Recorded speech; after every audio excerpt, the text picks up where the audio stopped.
Instead of telling the other person to calm down, start by acknowledging what they said. That's it. Just acknowledge what they said.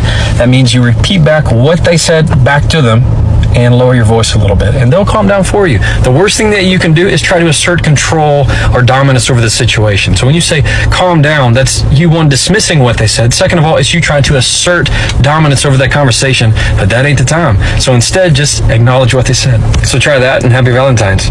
Here's how to advocate for yourself. As an attorney, I advocate on behalf of other people, and what I'm about to share with you can honestly change your life.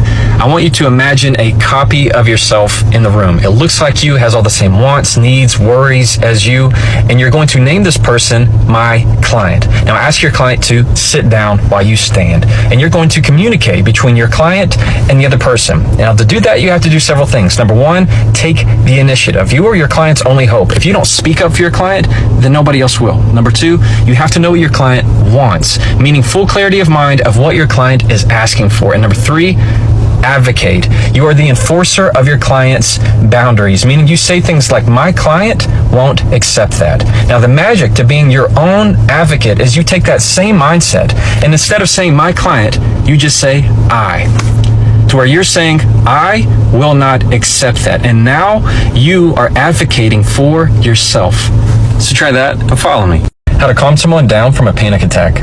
Number one, don't say, are you okay? Are you going to be okay? Trust me when I say their body is telling them nothing is okay. So when you minimize it, when you say things like just relax or don't worry, it only confirms that there's something to worry about, thus increasing the panic. Instead, just remain calm. What I like is for somebody to label it and say, you are having a panic attack. This is totally normal and it will end. Number two, don't leave the room. It's helpful just to know that you're there. And if you want to help remind me to find my breath. And number three, don't touch them or even hug them until you ask first. That sympathetic nervous system, that fight or flight mode, has the body on threat protection. So even your touch might be something to defend against. Instead, just ask for permission first. So try that and follow me. How to command respect when you walk into a room.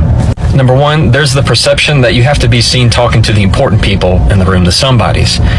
It's been my experience that it's just the opposite. You get more respect when you're seen talking to those that they would call the nobodies. The ones that are by themselves, not talking to anybody, or the ones that look anxious, or the ones that are bringing you your drink or serving you behind the bar. It's those conversations with people and giving them that attention. That's where you get respect. Number two, there's that tendency while you're in a conversation to begin to scan the room to see who you're going to talk to next instead of talking to them.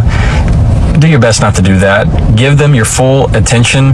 That's where you're going to be respected. And number three, there's really no magic to this one, but it's just your vibe, which is 10% the confidence and how you look and feel on your hair and your looks and dress, and 90% the energy that you put out into the room. Okay, and it is important that that energy says, I belong here. And you know it when you feel it. But when you tap into it, you're going to be respected when you walk in. So try that and follow me. How to communicate authority at work. Number one, write shorter emails. If you want to know who has the authority somewhere, look at their emails. Typically, the higher up you go, meaning the more money they make, the shorter their emails. Authority does not explain, it states. So if you can't say it in 3 sentences, you need to rephrase it or trash it. Number two, no more open-ended rambling. You might recognize this as, so what do you think about, and you can totally tell me if I'm wrong, but maybe possibly delete all of that. That's open-ended rambling. If you want to show authority, focus on the goal. You can do that by using words like farther or closer. Like, is this bringing us closer to our goal? Number three, protect your time publicly. If somebody asks when you're available, don't say, oh, whenever, or whenever works for you, I'm flexible, doesn't matter. No, even if it doesn't really matter, give a time frame. Like, I'm available 8 to 9 and 2 to 4, because boundaries show respect and people respect that in authority. So try that and follow me. If you've ever wanted to cross-examine somebody, this is how to do it. My name is Jefferson Fisher. I'm a trial attorney. I cross-examine people almost every day, and this is what I do. Most people know that in cross-examination, we use leading questions, but there's actually a secret way to go about it. Here's what I do. I turn my questions into statements. Here's an example. If you take the question, did you go to the store that day? I turn it into a statement. You went to the store that day. You get the same exact information, but now you're the storyteller. Number two, I make that statement as short as possible, because the shorter it is, the less room anybody has to wiggle out of it. And sometimes you can even do it with just one word. For example, you went to the store that day. Yes. Got some things. Yes. Milk. Yes. Eggs. yes. You see what I mean? And number 3, the most important part of cross-examination is witness control, meaning how I respond and react if they don't answer my question. And all I need to do is just repeat my question in slow-mo. So if I were to ask, you went to the store that day? And they said, yeah, but I went here, there, and everywhere. All I have to do is repeat, you went to the store that day. And see, now I've given them a choice, either answer my question or hurt their credibility. So try that and follow me. How to deal with anxiety in an argument. Number 1, if it's a big discussion you're about to have, try to have it over food. Okay, invite them to lunch, coffee, and if you need to have that discussion, have it over food. Why? Because nobody's hungry. Number 2, stop the impulsive reaction. And how you do that is you just count 5 seconds, 5 Mississippis in your head before you respond.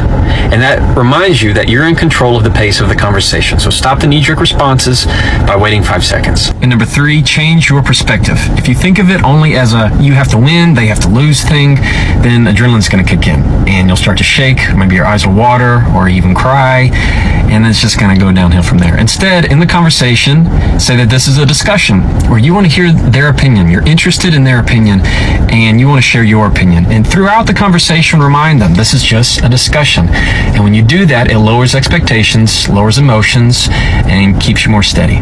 So try that and follow me. How to decline an invitation. Number 1, begin with the turn down. This sounds like I can't, or I need to take a pass, or I need to say no. You're not beating around the bush, you're being direct and to the point. Number 2, show gratitude. For example, I appreciate the invitation. Thank you for thinking of me. When you make the mistake of leading with gratitude, like thank you, but I can't go, the word but takes away from that gratitude. When you use gratitude second, you keep the full expression of it. And number 3, show kindness. It can be as simple as, it sounds like a wonderful time. I'm sure it's going to go great. Here you're just reciprocating the thoughtfulness of the gesture. So put it all together. Let's assume you got invited to a dinner party. You can reply, I need to take a pass. I appreciate you thinking of me. I'm sure it's going to be a wonderful time. And rarely, if ever, will you get any pushback. So try that and follow me. 3 phrases to defend yourself in an argument. Number 1, I do not imagine facts. This is particularly useful for when somebody is trying to mislead or misinterpret what you know has happened, and they're trying to fit their own narrative rather than walking away, second-guessing yourself, retreating. I want you to stand firm, defend yourself with, I do not imagine facts. Number 2, use the phrase, that's below my standard of a response, or that's below my standard of respect. What you're saying is what you just told me does not meet my threshold that is required for me to respond to you. Assert that boundary. And number 3, I'm here to talk, not be talked over.